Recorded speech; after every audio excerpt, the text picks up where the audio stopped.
নমস্কার বন্ধুরা, আশা করি তোমরা সকলে ভালো আছো। আমিও খুব ভালো আছি। আজকে হলো শ্রাবণ মাসের তৃতীয় সোমবার। আমি কিভাবে পুজো করলাম সেইগুলোই তোমাদের সঙ্গে শেয়ার করব। আরও কিছু কিছু নিয়ম আছে, হয়তো বা অনেকে জানে অনেকে জানে না। যেমন আমি জেনেছি ছোট্টবেলা থেকে যে স্পেশাল দিনগুলোতে ঘি দিতে হয়, ঘিয়ের প্রদীপ দিতে হয়। আমি সেই মতো আজকেও ঘিয়ের প্রদীপ ধরাবো। আমি অনলাইনে অর্ডার করেছিলাম, সেটা দিয়ে আমি পুজো করি। বাড়িতে তো আর সবসময় ঘি বানানো সম্ভব হয় না, আগের মতো তো আর তেমন ভালো দুধও পাওয়া যায় না যে ঘি বানাবো বাড়িতে। তাই আমি অনলাইন থেকে অর্ডার করেছিলাম ঘিয়ের প্রদীপ, সেটাই ধরিয়ে আজকে সুন্দর করে মন দিয়ে পুজো দেব। আর বাড়ির সমস্ত কাজবাজ কমপ্লিট করে নিয়েছি যাতে আমি রিল্যাক্সে পুজো দিতে পারি অনেকটা টাইম ধরে। তো চলো এখন ঘিয়ের প্রদীপটা ধরিয়ে নিই আর একটু ধূপ ধরাবো। এই যে দেখতে পাচ্ছ এই কৌটাটা কি দারুণ না? আরও দুটো অর্ডার করেছিলাম, সেই দুটো শেষ হয়ে গেছে। এই যে একটা। আর শিব ঠাকুর কিন্তু কাটা ফলের থেকে গোটা ফল বেশি পছন্দ করে, তাই শিব ঠাকুরকে চেষ্টা করবে গোটা ফল দেওয়ার।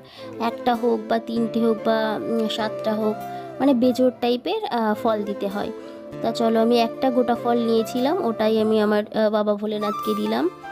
আর তুমি যাই দাও না কেন, মনে ভক্তি ভরে পুজো দিলেই তবেই তোমার ডাক শুনবে ভগবান। তা চলো আমি আমার মতন করে আজকে সুন্দর করে পুজো দেওয়ার চেষ্টা করব। এইটুকুই আয়োজন করেছি ঠাকুরের জন্য।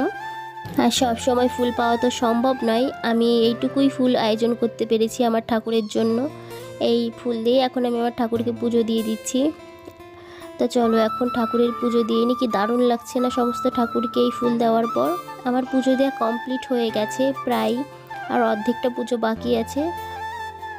ঠাকুরের কাছে একটাই প্রার্থনা, আমাকে যারা অনেক ভালোবাসে তারাও যেন ভালো থাকে, সুস্থ থাকে। আমার ভালোবাসার মানুষগুলো যেন সকলেই ভালো থাকে, সুস্থ থাকে।